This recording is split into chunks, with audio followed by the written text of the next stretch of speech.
So I thought we might want to talk about Kubernetes services.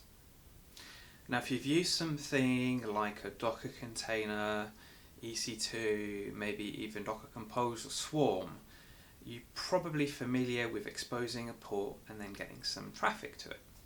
You have an IP address and a port, and that's all you need, whether it's a website or MongoDB. But when it comes to Kubernetes, things get much more complicated. And it turns out there's about 8 different ways you can access something. The first is when you create a pod, it has an IP address.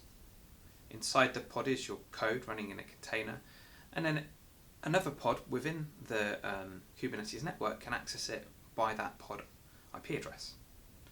But if that pod restarts, the IP will change. So you probably don't want to do that. There's an answer for this problem, which is to use a service. Now, the most common service is a cluster IP. So that pod will have a cluster IP service, and if you kill and restart the pod, it's okay because the service retains its IP address. You can access a cluster IP from within the cluster, and it's pretty easy to use. But oftentimes you want to access it from your computer.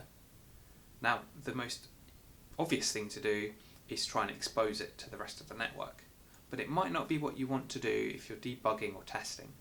In that case, you can use the kubectl command port-forward, and it will bring the port, let's say 80 from the container, back to your laptop, and then you can access it through your laptop.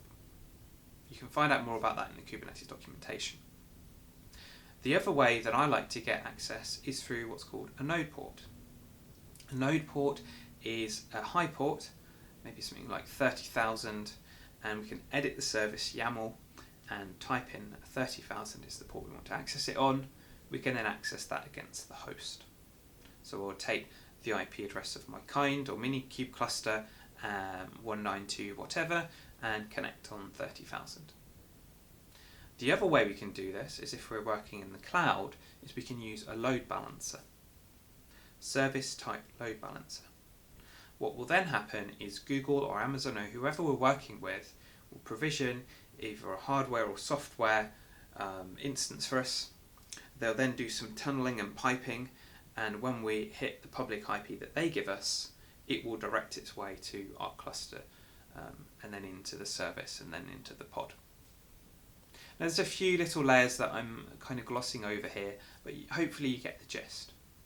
Now, what has always been problematic is getting internet access to those pods running on our laptop. Let's say you're using Minikube or Kind or K3D.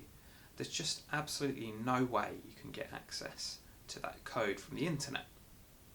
And you may not want to in all use cases, right?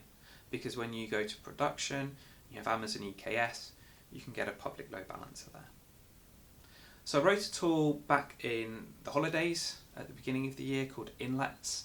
And Inlets can be run as a pod inside the cluster as a client, and then the server part can be run on a VM on the cloud as a public IP address. That then creates a tunnel, and when we hit the public IP address, it will go into the cluster and hit our code, whether that's Nginx or OpenVAS or something else. Now, more recently, I've written a tool called Inlets Operator, and what that does is it takes over what the cloud load balancer would do of getting you a public IP address. So as soon as you deploy the operator, configure it perhaps with your DigitalOcean or Packet.com credentials, it will say, hang on, there's a load balancer with a pending IP. Now if you're Minikube, it will just stay that way forever. There's nothing you can do.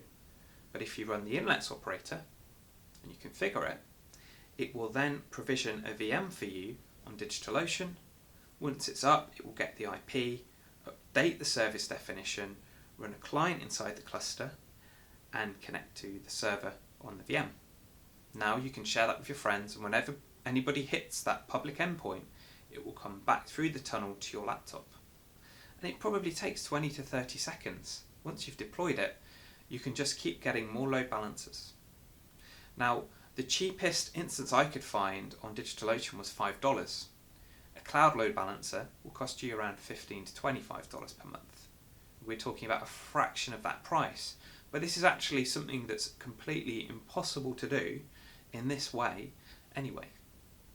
So go and check it out and look up the Kubernetes networking and the different service types, whether you want to expose traffic to the public internet for webhooks or third-party integrations or sharing stuff with your friends, or you just want to do internal networking and learn a bit more. Kubernetes is complex, but when you identify your use case, it's pretty easy to follow in the tracks of those that have gone before us.